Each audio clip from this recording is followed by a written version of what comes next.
Welcome to Electrified. It's your host, Dylan Loomis. I think I might owe the Tesla community an apology. After that earnings call, I think there's a chance that that post has nerfed Elon a little bit. He most likely saw the post and thought to himself, this Dylan guy brings up a really good point. I probably have been far too optimistic publicly, and I do need to tone down my rhetoric. So what's that they say? Be careful what you ask for? But no, in all seriousness, Elon said he was under the weather, so maybe that had something to do with his muted expectations going forward. But truly, I think for the first time in a long time, we have proper expectations and that recalibration I've been asking for when it comes to setting the tone for this Robotaxi rollout. And while this certainly was not the most exciting or hype-filled earnings call we've had recently, we did actually get some new data and some new insight into exactly what Tesla's focusing on, and we can do our best to run an analysis and make some assumptions to set our own new expectations for the Robotaxi ramp going forward, because the truth is right now all of Tesla hinges on this growth. And to everybody out there that's undoubtedly thinking right now, well, what about Optimus? Sure, maybe Optimus enters low-scale production this year, but remember, all of those early units will be going to the Optimus Academy first, which, by the way, would have made for incredible questions from these analysts who always seem like they're sleeping at the wheel. Why didn't somebody ask, hey Tesla, how long do you guys think these Optimus robots will be at the Optimus Academy before being deployed elsewhere? Or what about, hey Tesla, how many Optimi do you guys want to deploy in the Optimus Academy, both in the near term and the long term? Or how about, hey Tesla, what do you guys think will be the first real world deployment for Optimi outside of the Tesla factory and outside of the Optimus Academy? Or hey Tesla, what's your best guess at when an Optimus robot will be sold to the first regular human customer? And not that we could take any of those hypothetical answers as gospel, because ultimately Tesla probably doesn't even know just yet, but it would at least have given us some sort of framework about what we can expect and on what timeline. But all that to say, when it comes to Optimus, it's just far too uncertain. Elon himself poured cold water on it, telling us how long the production ramp is going to take. We have no idea about the cost of goods sold or early deployments, or what early Optimus bots will be sold at. What might that price point look like to the first third-party customer? I'm just saying at this point we have nothing, and so the market is going to attribute it mostly nothing. Which brings me to another important point I want to make. You guys may have noticed over the past few months and really years, I mostly stopped talking about my thoughts on Tesla stock when it comes to more short and near-term expectations. The reason for that is over the past 6 years now, I have learned that when I did that, I would always get questions about how people should play my thoughts on Tesla stock. And quite honestly, it just made me uncomfortable knowing that my thoughts and my guesstimates might be the decision framework that somebody else makes a move with Tesla stock or options or whatever. And as a former financial advisor, it's just too hard for me not to slip into that mindset. But having said that, going forward, now I'm feeling some weight that maybe I should have been saying things, because I've been having conversations with friends offline, making the point that there is far more downside potential with Tesla stock given the valuations and where it was over the past few weeks than there was upside potential in the near term, in my opinion. Just to show you what I mean, have a look at this table. Let's look at the forward PE ratios for fiscal year 2027. And listen, the truth is I don't think any PE ratio is a good metric for Tesla or most of the Mag 7, but if you're going to use one, I think this would be the one to use. It pulls forward enough of the expected story when it comes to Robotaxi growth through 2027, but doesn't go so far into the future 2028 and beyond where there's too much uncertainty. And just focusing on 2026, where we now largely have an idea for what the expansion will look like, in my opinion, that doesn't pull forward enough of the expected growth. And just note, these numbers are with Tesla stock around $313 per share. But Tesla's forward PE for 2027 sits at 140x. Apple is at 35, Amazon at 23, Google 22, Microsoft 20, Nvidia 17, and Meta 17. And of course, these numbers will change based on what EPS estimates you pick for 2027. But my point here is Tesla is valued in a different league than all of these other companies, meaning the market is clearly still pricing in a lot of this robotaxi growth. So yes, on one hand, the market is willing to give Tesla very high valuations given the confidence in the future, but anytime we get these downward expectations from Elon and the team, that's what I mean when I say there's a lot of downside potential baked in as well. As I always say, putting too much weight on any one metric is always a fool's errand. But in this case, I'm only showing it as a reminder that even after Tesla stock coming down, the market is still very clearly already pricing in plenty of robotaxi growth and earnings. And obviously, the market is not valuing Tesla based on the earnings we're seeing today. And I still just see so many posts saying, why are all these people selling Tesla stock when robotaxi is about to scale and XYZ is about to happen? It's because a lot of that expected scaling and performance has already been priced in. Now, of course, today, Tesla stock is far more attractive at $305 a share than it was at $405. But my entire point with all of this is if you are taken aback by how could this happen to Tesla stock and what's going on, and if you're questioning your conviction in the story, then as respectfully as possible, I would just say that maybe you didn't understand the story or the reality of the valuations as well as you thought you might have. And really, if you leave the video now, all you need to know, the next 3 to 6 months might be painful, it might be boring when it comes to stock performance. But just do not forget, we always have the potential of a SpaceX acquisition looming, and more importantly, zooming out, we have Tesla spending 3 times more per year than it ever has in the history of the business now. It's one of the most capital efficient companies on planet Earth, so for them to ramp up spending this significantly right now tells us that they believe that spending is going to have an ROI that we have never seen before. Now, I'll be the first person to tell you it's not going to fully pay off for a few more years. And I know some of you will think this section is boring and not useful, but I just need you to remember there's a portion of the community that is following people that have every month been telling them how Tesla's ready to run to $500, $600,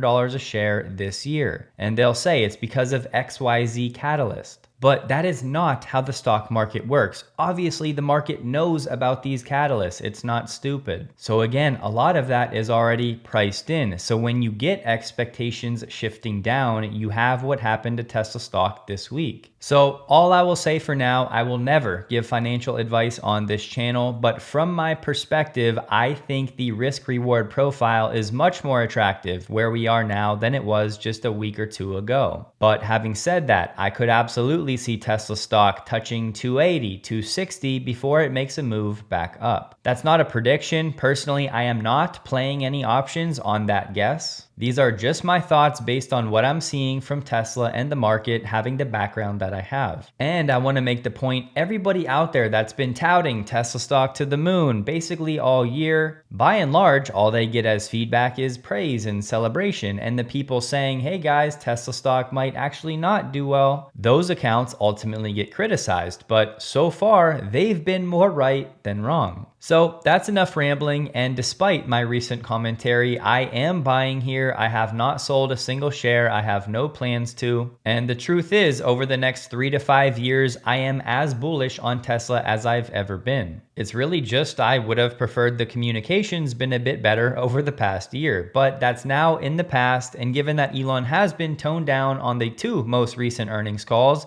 I do think it's time for us to largely leave that in the past. They gave us new expectations going forward, and so that's what we're going to focus on today. To do that, we need to clarify this chart, the one that says cumulative paid robotaxi miles. I've seen plenty of people saying this is only unsupervised miles, but that is not the case because remember, Tesla didn't start any unsupervised rides until January this year. And this chart's data point at the end of 2025 was roughly 600,000 miles. And given that that number is likely too high only for Austin, I think a safe assumption would be that this chart does include the Bay Area. Even though it's not technically a robotaxi service, Tesla might classify it as such because they are charging for paid rides. And it would help to explain the trail off of this chart on the right for the most recent months. If you do a pixel analysis of that chart, it's not going to be perfect, but it'll get us in the right neighborhood. That gives us a rough number of monthly miles that Tesla was adding in terms of paid rides. In January of this year, that chart would indicate Tesla added 270,000 paid miles for the month. February would have been 340,000 miles. March would have been the peak at 445,000 miles. But then for April, May, and June, we've seen a significant trailing off. April was down to 365,000, May down to 190,000, and then June would have been roughly 155,000. Now, please note these are not official numbers, it's just extrapolating from that chart. So as you can see, each month is likely plus or minus anywhere between 20 and 40,000 miles. So the question becomes, what's going on with this deceleration in miles added recently? If my assumption is correct, this includes the Bay Area, this might be Tesla slowly toning down the supervised rides in the Bay Area to prepare for driverless. So from that perspective, the supervised miles, which to date have been the majority, would be coming down and slowing down, which could be contributing to a lower number of paid miles added. So that's one explanation that could make sense, but we don't need to spend too much time on that because those numbers are derived, not official. And unfortunately, there's still some level of uncertainty around that data to begin with. But the good news is Ashok gave us the new metric Tesla is focusing on, and it's the unsupervised mile number. Tesla has driven more than 380,000 miles of unsupervised robotaxi across 6 cities in 2 states. Once again though, unfortunately, we don't know if those are paid miles only or is that including deadhead miles, meaning the miles driven without somebody in the vehicle. For now, that's a number we just don't have. And another reason I think that chart does include the Bay Area is what Elon said. While talking about robotaxi, he said, "We've opened up in a number of cities in Florida and in Texas, and obviously the Bay Area." So in his mind, and maybe Tesla's, under the robotaxi umbrella is the Bay Area, even though it's technically still rideshare. And Elon said we'll continue to scale very rapidly with more than 10% a week in terms of miles driven. At that point, we didn't know whether it was paid miles only or unsupervised miles only, but thankfully later Ashok clarified. He said, "Since the beginning of this year, we have grown at double-digit growth rates to the number of unsupervised miles that the fleet drives every week. I repeat, we have grown at such a high compounding rate on a week-over-week basis over the last several months. Not only that, we expect to continue growing at such a large rate through the rest of this year." So this is not just Elon, this is Elon and Ashok, and it's not just a growth rate they're expecting for a few weeks. Ashok himself said through the end of the year. But just to be safe, I only ran the numbers for the next 3 months until we get a new update on the Q3 call. So given what Ashok said, those growth rates started at the beginning of this year when unsupervised started, we can actually figure out the numbers. And part of the reason this is so important is because Ashok also said Tesla will be matching the Cybercab production rate with the expected growth of the unsupervised mile number. So of course, production for testing and validation is a separate thing, but when it comes to the Cybercabs actually being deployed, whenever that happens, how many they produce will be dictated by how fast the unsupervised mile number is growing, which means this number is now the number for Tesla. So all we do is apply that 10% growth rate starting in January, and Tesla was starting at roughly 3,500 miles per week. Of course, the actual growth has not been this linear. In the real world, it would be more up and down. But fast forwarding to the middle of July, applying that 10% growth rate throughout most of the year, that would have Tesla doing roughly 38,000 miles of unsupervised rides every week. And adding up all of that growth would give us the cumulative total of 380,000 miles unsupervised. Again, these are not official numbers. It's just the best we can do with with what Tesla gave us. So we can take that roughly 38,000 miles per week of unsupervised rides and learn some more. If we assume that the unsupervised fleet across the 2 states and 6 cities with true robotaxi is 50 units, call it maybe 30 in Austin and then the remaining 20 dispersed across Dallas, Houston, Tampa, Miami, and Orlando, we could reasonably deduce that each unsupervised car is doing in the neighborhood of just over 100 miles per car per day. That means if Tesla can sustain that 10% weekly growth rate of unsupervised miles, toward the end of October, Tesla would be doing 130,000 miles per week. And a rule of thumb to keep in mind, if you grow at 10% a week, that would mean you roughly double every 7.5 weeks. And you see it on the chart. In week 7, starting from the reference point of this week, Tesla would then be doing roughly 73,500 miles unsupervised every week. So that means throughout Q3, if Tesla can sustain this growth rate, they would go from just under 38,000 miles a week to over 130,000, which is just under 250% growth. Said another way, it would be nearly a 3.5x in unsupervised miles per week. Now, of course, Tesla will need a set number of cars to do that number of miles. So if they're doing the current weekly mileage with in the neighborhood of 50 vehicles running unsupervised, we can pair those numbers and then scale it to get an expected number of vehicles needed to do this extra growth in miles. And to keep it simple, if the cars maintain a similar level of efficiency throughout the quarter, Tesla's fleet of unsupervised vehicles would need to grow to somewhere in the neighborhood of 173 by the end of Q3, meaning Tesla would have to add about 123 cars over the next 3 months. And I did add in a decaying growth rate to see what those numbers would look like in the event Tesla cannot sustain 10% a week for the next 3 months. And that could look like Tesla's unsupervised fleet hitting 115 cars total, which would mean adding 65 over the next 3 months. However, as Ashok told us, they are hyper-focused on maximizing the efficiency of each vehicle, not necessarily on hitting scale of the number of vehicles. So if each unsupervised vehicle is doing roughly 100 miles a day, maybe Tesla wants to push that to 200 or 300 miles per day. Ultimately, there will be a ceiling somewhere and it'll be different geography to geography, but the point is Tesla is still figuring that out right now. So the reason I wanted to walk through these very simple numbers is to just try to set expectations given the new data we have. There are still people out there saying Tesla's gonna have 2,000, 3,000, 5,000 unsupervised vehicles this year. And from where I'm sitting, based on what they just told us, that's not going to happen. So if we can have more realistic expectations based on the data that's been shared, not hype or hopium, I just think this will be a much more enjoyable waiting period for us to get to that point of real scale. And you guys know I don't love the comparison, but as Spencer pointed out with a now mega viral tweet, Waymo is averaging about 570,000 driverless miles every day. And as we just covered, if Tesla can keep up this growth rate, they'd only be hitting 130,000 miles unsupervised every week. So yes, it's an apples to oranges comparison, largely foolish, but I'm providing just for context. And just to clarify, the reason Ashok can get away with saying that Tesla has had 0 notable incidents over 380,000 miles, 1, he didn't define what notable actually means, and 2, very clearly here, he's only talking about truly unsupervised miles. Just know the NHTSA standing SGO data we include on the Robotaxi tracker does include both supervised and unsupervised miles. So that's part of it, but the other is, of course, how you define notable. And speaking of follow-up questions, Ashok said, we expect the time to launch in a new city will continue to trend towards 0, towards an end where we operate in entire states as a whole instead of city by city. I'll just say for now, this is not going to happen this year. At the earliest, I think this happens sometime next year. But I'm just thinking, if I'm an analyst on this call, I'm throwing my question out the window and asking them, do you guys have an idea on what the first state will be or when that first full state approval will be? And sure, the answer probably would have been been, well, it depends on the regulators, we don't really know, but at least put them on the spot and take a shot. And again, I'm seeing people that think this is going to happen this year, and I'm here to pour cold water on that. I am not seeing it given how Tesla's taking the rollout now. Just know, trending towards zero could be a 5 or 10 year process, and he did say state by state would only be toward that end. And I actually think learning that V15 is running on the Robotaxi fleet is another reason why they're keeping the number of vehicles small for now. It's not just that they want to go broad and learn new things in new cities rather than going deep and raising the volume in a place like Austin. It's that they want to run these very early versions of V15 in a very controlled micro environment. Now, it would have been awesome to learn what these 7 different major improvement tracks were, but for now we're still in the dark. But Ashok thinks the payoff on all of those bets will be huge, and that's what's going to allow them sustain that growth rate through the rest of this year and so on. And further, this might tell us that Tesla thinks V14 is not,